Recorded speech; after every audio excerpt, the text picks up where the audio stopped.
policiais aqui, no Novo Banco, viram uma imagem e falaram, esse é o bruxo é o William. Por quê? Porque você vê a luva fica solta, ele segura uma calibre 12 e ele está numa segurando um fuzil. E você vê que ele segura só com a ponta da mão, por quê? Porque ele não tem os dedos.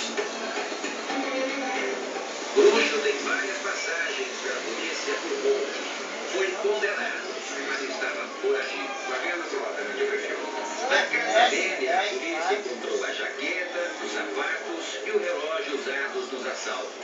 Também foram apreendidas 7 bananas de dinamite e espoletas para as explosões, além de um pé de cabra e munição de grosso calibre. Eles não estão ali para conversar. A delegacia de investigações sobre roubo a banco chegou até os líderes após 5 meses de monitoramento da quadrilha. Antes do bruxo e do velho chocolate, outros 9 integrantes do plano foram detidos.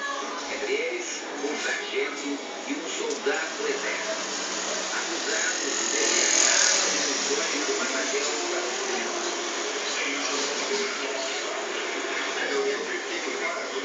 Foi pego um sargento do exército que foi